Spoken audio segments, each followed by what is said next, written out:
Yo, you're making me scared of you though. This. I got my face mask. I feel like we just disappear. See, that's what the problem is, bro. But, You lot are the problems.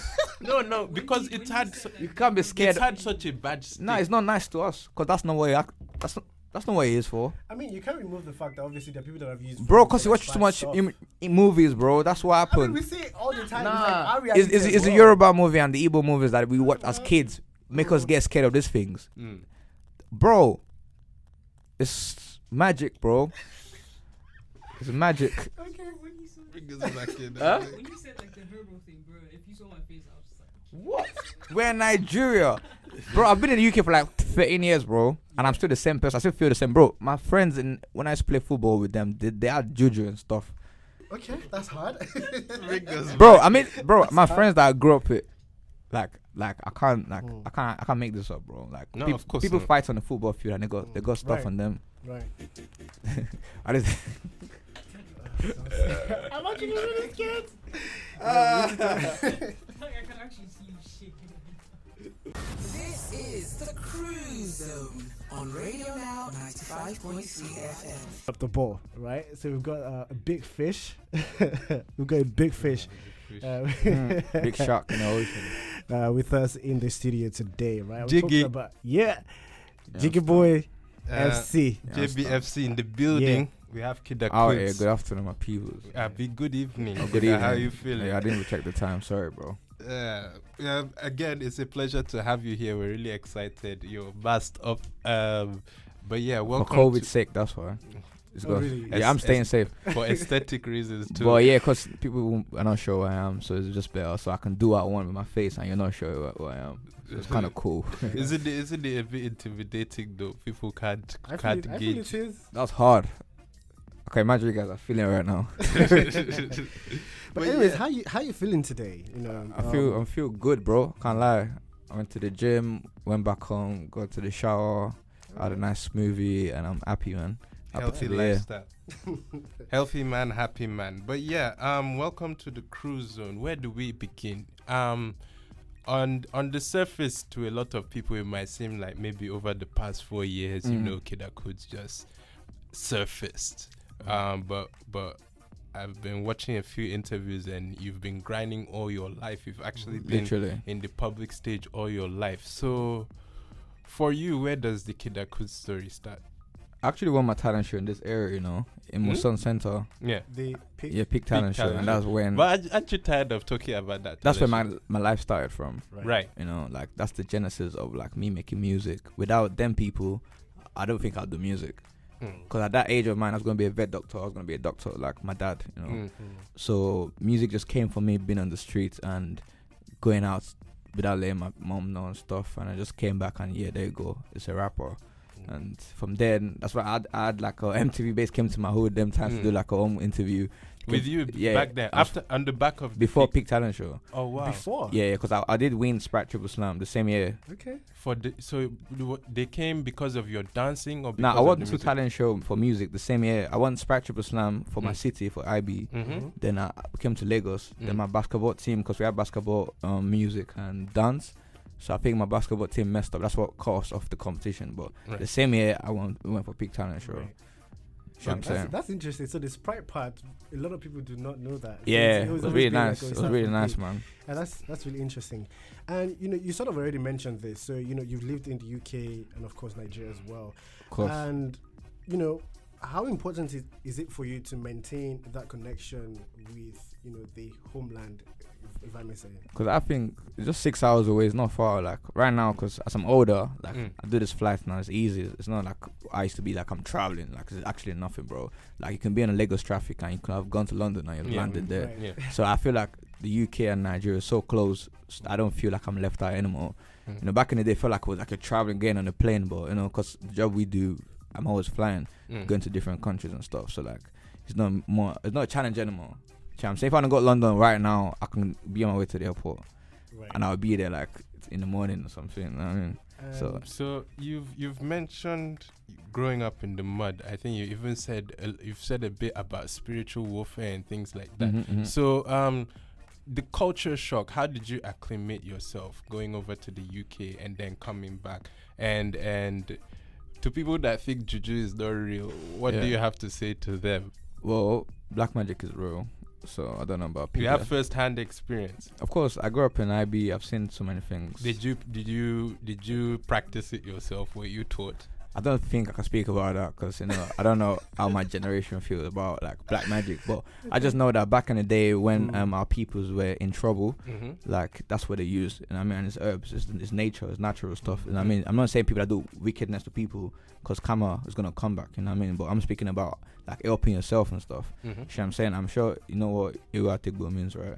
I'm not Yoruba. Okay, explain that for us. That's I can't elaborate too much. I'm not an elder, you know. Yeah. I get what But you know what I mean, I'm right? filling him in after. Yeah, filling it out. Yeah, so I'm saying. So it's just like this is what our forefathers, like Olumarok, for example. You do know Olumarok? Yes, I do. So when the war was going on, when the rock closed by itself, what do you think that was? That's magic, bro. You know what I'm saying? But it's just now that because we got taught something else, so we're forgetting our roots and stuff. And me, I'm very stubborn with my roots. Like no matter where I am, I have to represent.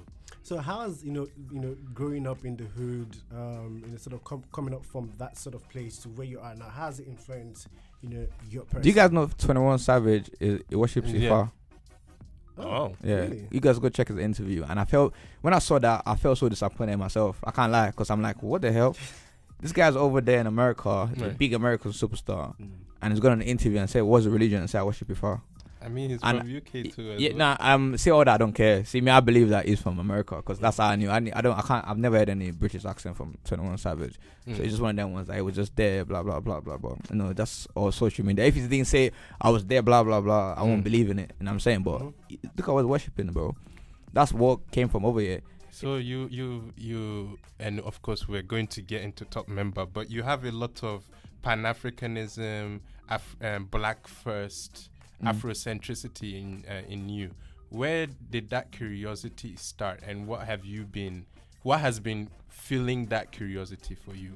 So just like basically like moving to the UK at 14 was really like a big change for me. So like I had to adapt to the different cultures. But before I traveled, I was already like that kid that watched like DSTV every time. I knew what was going on the other side.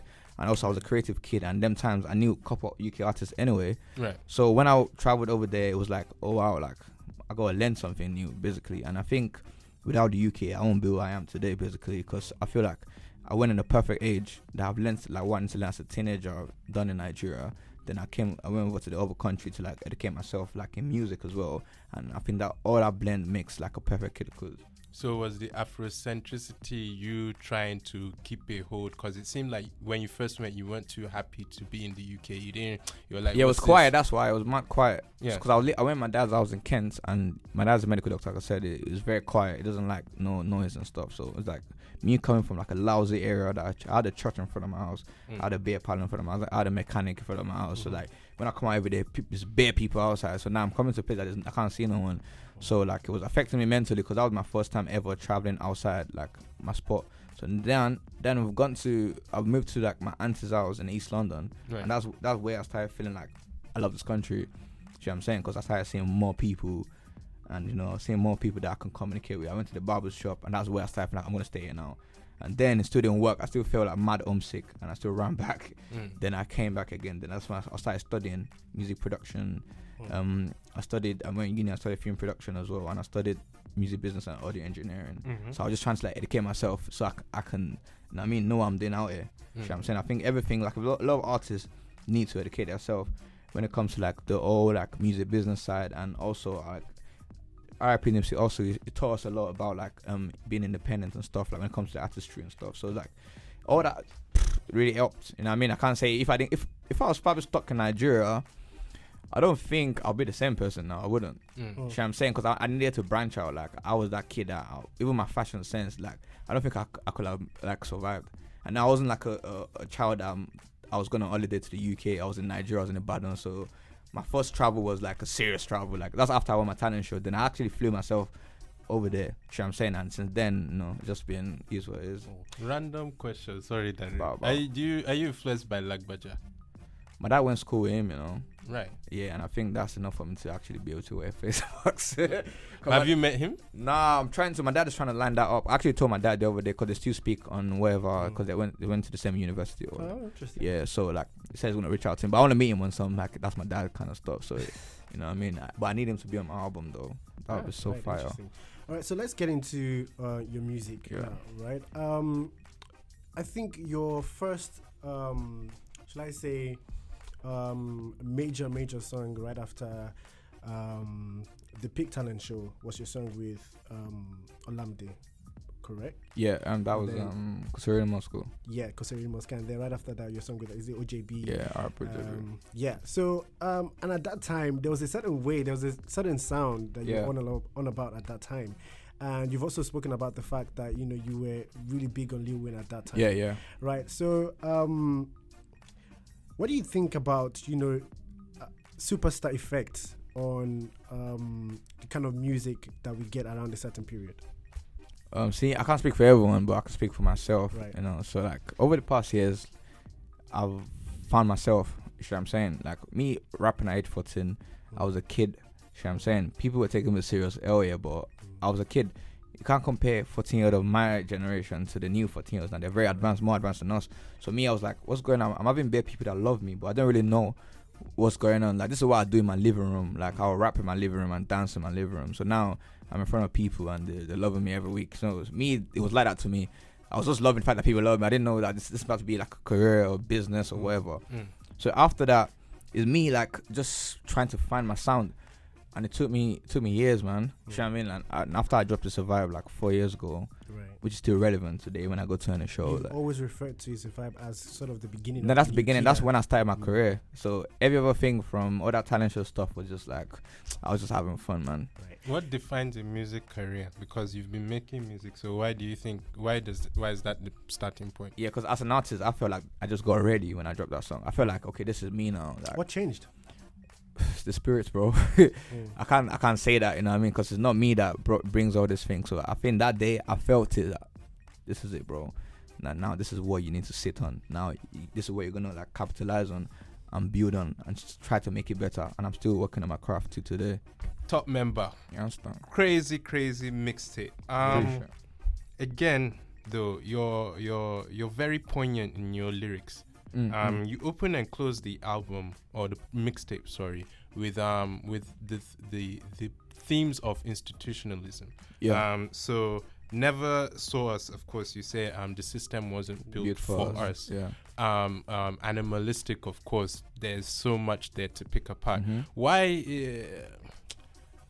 I guess what I'm trying to understand is the us when you're speaking about it. Are you talking about us as black people in the UK, or are you talking as a general African? And where does that line?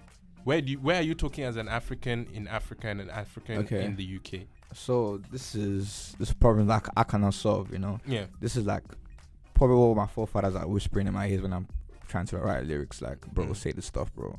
Didn't hear this stuff. Like, don't hide or, you know what I mean. Fella said it like.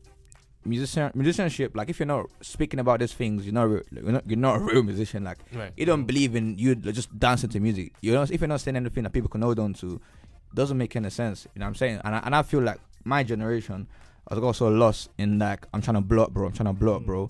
And we forget the fact that we need to actually preach to people. We're all ministers in our way. I'm not saying we have to be pastors or whatever, but we minister to these kids. When you come to the show, they see you as like a little god. Like they're looking at, oh man, this guy. You know what I'm saying? So like you have to be conscious of things that you're educating people. You know what I'm saying? And I got kids, bro. Like I'm a young dad, but I got kids, and I'm laying foundations. Like I don't want to be the artist that can't win the Grammys, bro. You know what I'm saying? Like, and this is what people listen to. People take this thing deep. So it's a sense of duty, right? Yeah, bro. That's my job, bro. You know what I mean? I never saw me speaking like that. Like I was speaking about a real story to start with. In the beginning, that's me. When I used to be a dancer in my area in Ibadan. I remember the day that I was dancing in this place called Juggle Center, and I saw my neighbors. They were looking at me like, "What the hell is this kid doing?" And for one reason, it stuck in my head all my life. Like, you're my neighbor, bro. Like, why were you not happy to see me dance on the stage? I'm a kid. I was about 10 years old. Right. Like, what were you angry? Why you being mean for? I didn't do nothing to you. So see things like that. goes deeper. The people always gave you those weird looks when you were. Yeah, I've always been different, bro. Even when it comes to like, bro, when I went Talent Show, I had laces on my head. I've been through phases of looks, like, even before people knew what looks were. Like, no one can tell me this industry. I put a lot of things when it comes to fashion, this, that. People have jacked my stuff a lot, which I love though.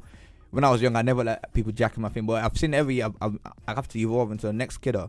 I'm saying, it's like, I'm never gonna be the same kid I was last year. Like, right now, the tape just dropped. You guys just only heard what I made 2 years ago. Like, you haven't even heard what I made like last year and this year. So my support is actually far behind because of COVID. I'm saying, so like, I'm just ready to pour out more music and educate my people, man. Right. And talking about Top Member, right? Djaji, you know, when we heard the project, I think it was a week ago now, and he mentioned something about, you know, it was interesting the sort of direction you took with that project. And I sort of wanted to ask you this personally. Was there some sort of intentionality about connecting with the hood, right? Or connecting more with Nigeria than with the UK? So did that happen for you? I was homesick.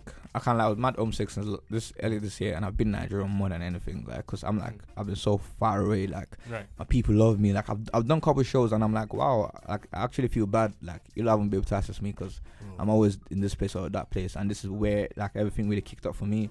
Like, everyone can say what they want about Nigeria, but I love my country. Like, I do like the fact that I'm a Nigerian. Right. You know what I'm saying? And I appreciate, like, God putting me here. You know what I'm saying? And without me being from here, I wouldn't have done all these mad things I've done. So when I want to take my time to be in my country, like, that's what I'm doing right now. Like, I'm out here. Like, I'm not rushing to, like, run away and stuff. You know what I'm saying? I got a lot of work to do here. Some people have never heard me perform and survive. You know what I'm saying? I ain't been to everywhere else. I was just in Abuja the other day. I was performing to the enough people. It was mad. You know what I'm saying? I was Ibadan block party. So block party as well. Before I even came on stage, people were just chanting my name. I was like, nah, I feel bad, man.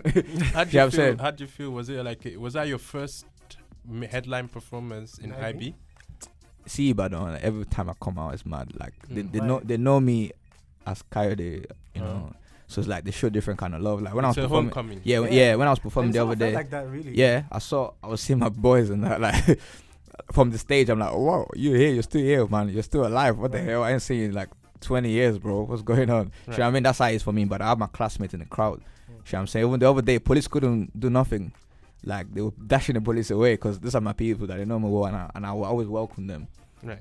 So, you've termed both Nasty and Top Member as mixtapes. Yeah. In this era, what's the difference between a mixtape and an album? It's an album. They're all albums. But you are very specific. Yeah, because I'm a Lil Wayne kid, you know. Right. Like, I grew up in that era. Like, mixtape gotta be dropped. I know people want label an album to make people take them more serious. A banger is a banger. Every track that an artist make is serious. Right. Every single track that I make is a single worthy song. So I'm not hiding behind closed doors saying, oh, it's a mixtape. It's an album if you want to call it an album. Right. But I just know that my album is gonna be better than anything else. So I know that if I'm ready to make my album, I'm gonna be traveling everywhere to African countries, linking different kind of bands. Right. I want to be able to I want to make a song with Asha, bro. I ain't done that yet. Like I said, like I still need to do all these things. So that's what my album's gonna be, like a complete package of like people that actually inspire me. You might end up seeing Ebenezer based like samples on it, like things that actually do make me happy musically. Right. So I've not gotten there. I'm still like enjoying my time properly. So I feel like people just need to get the vibes instead of the album, then they want to start having shaky vibes. I'm like, nah, me, every two from track 1 to track 10, Never So's my favorite, Redemption is my favorite, Automatic is my favorite, because there are songs that I was saying stuff. You know what I'm saying? The other songs, I love them so much, but they're for something, you know. But the members right now, like, they don't know what to pick, because I made sure that every single track is sitting on their own side. Right. So there's not like track 1 battling with this. Right. Everything, so like different message. Yeah, everything is having their own message. I put figure 8 there, like, so the Jiggy babes can dance. Problem for the Jiggy babes, ghetto for the thugs, them, because some people don't want me singing a girl song. Just don't want me to be hard. So I gotta feed the streets as well. Right. So it's like I just balanced it up with 10 tracks, and I don't like my songs being too long. People always complain, oh my god, it's too. I'm like, no, see, this era, you have to make sure your stuff is sweet. So people come. That's what I mean. They play me a lot on replay. Replay value is really important. I might be the one of the artists that play the most on replay. I can't even cap this because last year when we done the Spotify breakdown, when I saw a lot of big artists like replay buttons, it wasn't like mine, you know, but they had more plays than me. So do you know what that means, bro? It means that people listen to my music because they love it. not because it's the biggest song on the radio. Right. See what I'm saying? And that's why I rate the members, man. They love what I'm doing right now. I don't care if there's 10 of them. I'm gonna keep building with the 10 that I got. Right. So talking about Animalistic, right? It's obviously one of the biggest, songs on that project, and we personally love that project here. Appreciate, bro. So what was your aim with that song? So obviously, because that Animalistic is wild, from the song itself to the video. So what was your aim with it? Very personal and political. Yeah, that one was deep, Like I had the beat the night before, so I woke up like 6 a.m. and stuff. So before my son woke up, so I went to the kitchen and I was putting my speaker the beat. Then I was just writing the lyrics, bro. I can't lie to you. I don't know if you're creative. It was very nice when you wake up early in the morning. Before you start talking nonsense to anyone, go have a quiet time. Even that's how I started learning how to read. Like when everyone's sleeping, I'll start reading because I can hear everything. Like I'm talking to myself and I'm not getting no distraction. So I woke up that early, and it's like your head gets so cleared in the morning when you're writing lyrics, and it's just flowing, never stops flowing. So I was writing the lyric. I don't know where it came from, bro. I can't lie to you. Like I'm sure like something weird happens to every artist when it's time to write a song or something. But my mind just went into that state. Like this is what I am. Like I'm in a foreign country. And I have to be African every day. You know what I'm saying? Like I'm walking everywhere with my chest high. Like I'm a Nigerian man. You know what I'm saying? Obviously I got British kids now and stuff. Like you're an eagle, you're not. Yeah, exactly. You know what I mean? And that goes so deep because in London, it is deep. In London, all you see is pigeons. Yeah. Like so it's like it's very metaphoric. Like I don't know how to like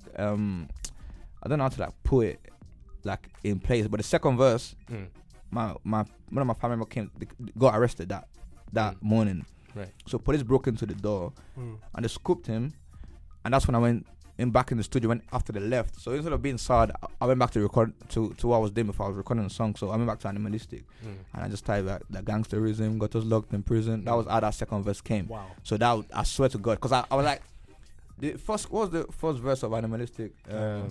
Wake up in the morning and I tell. Ritual is the hands and read the Animalistic. So I was like, how can I end the second verse so hard? Because I left second verse just free. I'm like, I need a message, and that just happened right in front of my eyes, and that's how the second verse got kicked. And this is me just speaking about what we've been taught. Because during the pandemic, I was reading a lot of books, so I've educated myself a lot. Maybe not a lot, but better than what I used to be. So now I'm trying to like pass it on to people, because they said if you want to add anything from a black man, put in a book. Apparently, so and I don't understand what that means. My grandpa said that to me a lot of times. Yeah, apparently I don't know if it's some British royalty that said that, basically implying that Africans don't read. No. And that's why the positive themes of, you say wake up in the morning, tell myself that I'm great. All of those things, resonated with a lot of us here. So what I want to ask is, there must have been some place though that you felt like people needed that empowerment. And when people sing that back to you when you perform it, how does that feel? Before we get into like the laid back tone, because everything else is kind of more laid back, but that is very like.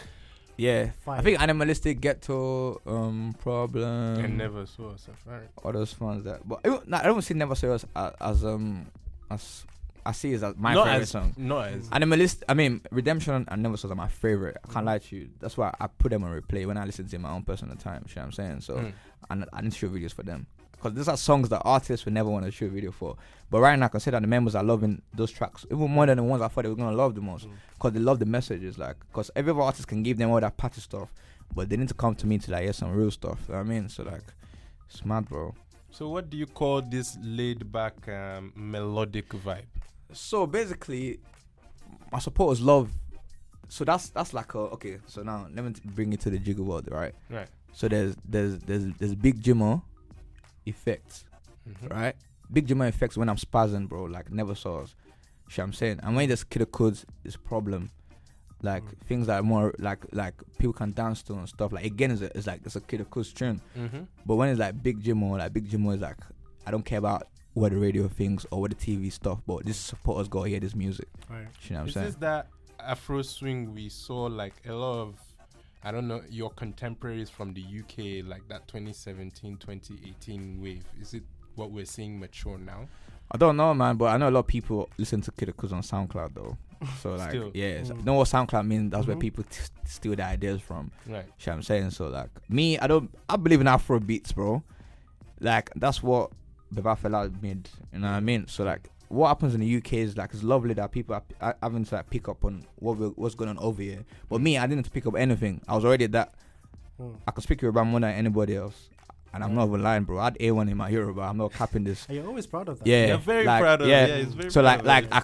I can write Yoruba and put the marks on the head right now. I can write letters in Yoruba. I'm sure a lot of people can't even do that. Right? I can. You know what I mean? So it's just like that's how deep it is. Me, I'm not trying to be speaking English is wow, stop, bro. You know what I'm saying? This is not how you can speak in if you want to do incantations. You can't do it in English. You keep hinting at this spiritual thing. I hope we'll not all just disappear from here. Oh, come on. But yeah, Now let's sort of get into your person, right? So you've been hustling for all your life, Literally, really. bro. Literally. Never had a break. Right. So how do you keep yourself motivated? I don't know. I said it to them. Is it Never Saw Us when I said, what did I say in second verse? I do this for the members.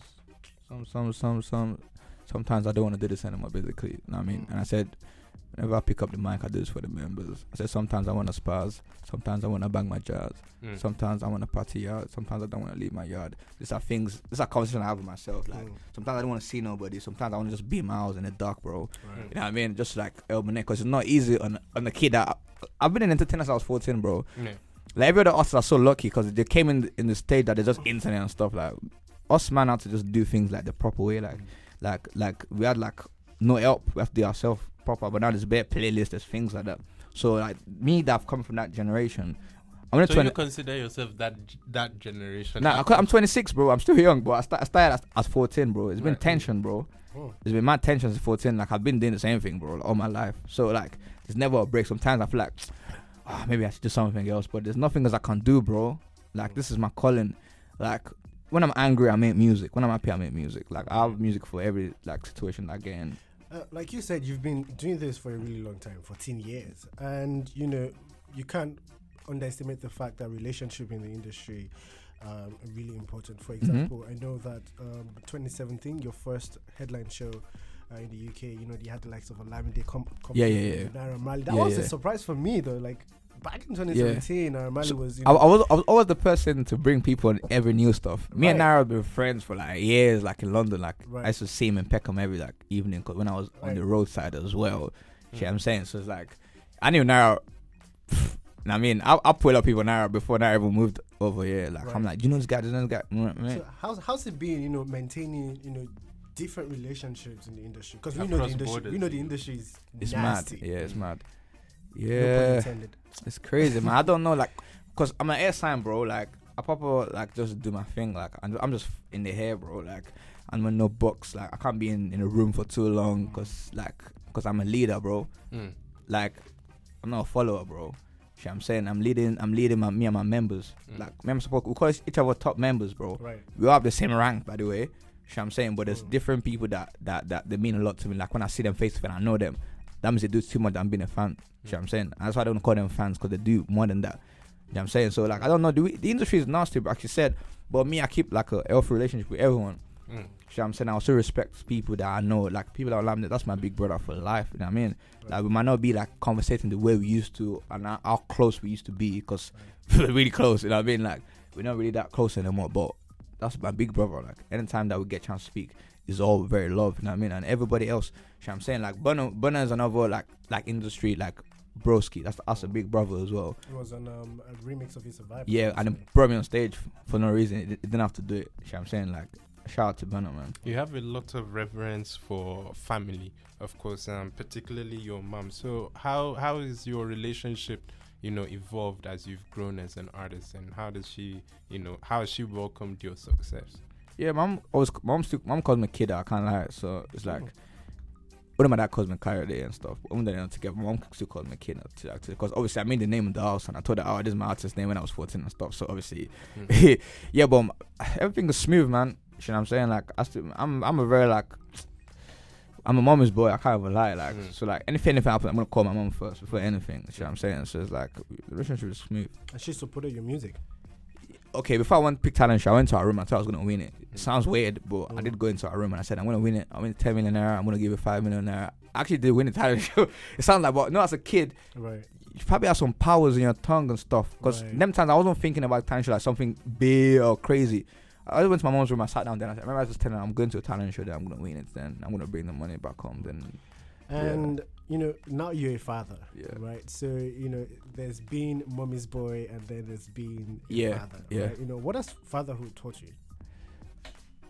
You have kids, they're real kids, bro. They're not a doll, they're not pets that you can live in a cage. Right. They need everyday love, like, and care. Shit, I'm saying, and I feel like I'm a humanitarian by my star sign. So like me looking after my kids, even though I've never had a kid before, like I think I do it so well because I love to do it. Sure, I'm saying. So like I don't think it's really changed anything in me.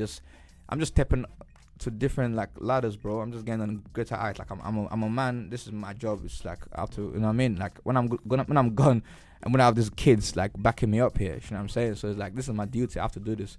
You know what I mean? So like I don't think it's really like. I've not got to the stage that's hit me like crazy. Like I'm just happy. I'm still enjoying the moment day by day. So I'm saying my son, my firstborn is like my twin. So I'm saying my second born is still a baby. He's in London, but my firstborn is out here with me. So like it's like a little kidder. So I'm saying, so I'm just enjoying the fact that I can see a little human growing up every day. And I'm like, wow, what the hell? And then, you know, kind of rounding up the fashion sense.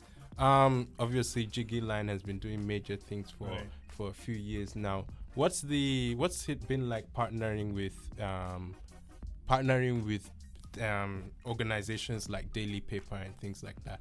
And are do-rags making a comeback? Yeah, that's gonna be a for life thing. I can't lie. We had a meeting a month ago in London actually because they opened a new store. So I went to check my stuff that we all designed together. Like just there, I'm like, wow, like we sold out Wave Cap in like 30 minutes, like 3 times. This ain't music, bro. This is fashion. Like we sold out, bro. It was mad, bro. See, last year that's what kept me stable. You know, my fashion money kept me stable, like because obviously there was no shows and stuff. So like, I'm still working on more stuff. Like me and Daily Paper are probably gonna work together forever and stuff. And the Wave Cap is gonna be like a lifetime thing. So we're working on different.